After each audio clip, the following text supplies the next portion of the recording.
এরপরে ডেকে নেব শাহিনা খাতুনকে। আসসালামু আলাইকুম ওয়া রাহমাতুল্লাহি ওয়া বারাকাতুহু।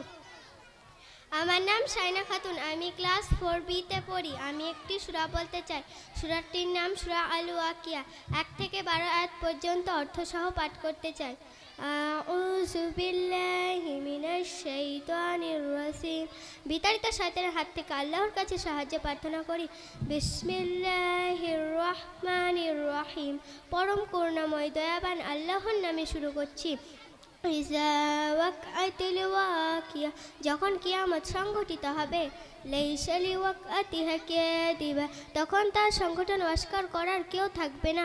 খাফিজাতুর রাফিয়া, এটা অনেককেই করা হবে নিচু, আবার অনেককেই করা হবে উঁচু। ইযা রুসাতিল আরযু রাসা, যখন পৃথিবী প্রবল কম্পনে প্রকম্পিত হবে। ওয়া বুশাতিল জিবালু বাশা, আর পাহাড়গুলো চূর্ণ বিচূর্ণ হয়ে পড়বে। ফাকানাত হাবাআম মুনবাশা, অতঃপর তা বিক্ষিপ্ত ধূলিকণায় পরিণত হবে। ওয়াকুনতুম আযওয়াজান সালাসা, আর তোমরা বিভক্ত হয়ে পড়বে 3 দলে। ফাআসহাবুল মাইমানাতি মা আসহাবুল মাইমানা, সুতরাং ডান পাশের দলটি কত সৌভাগ্যবান। ওয়া আসহাবুল মাশআমাতি মা আসহাবুল মাশআমা, আর বাম পাশের দলটি কত হতভাগ্য। ওয়াশ-শাবিকুন, আর অগ্রগামী। উলাইকাল মুকাররাবুন, তারাই হবে আল্লাহর নৈকট্যপ্রাপ্ত।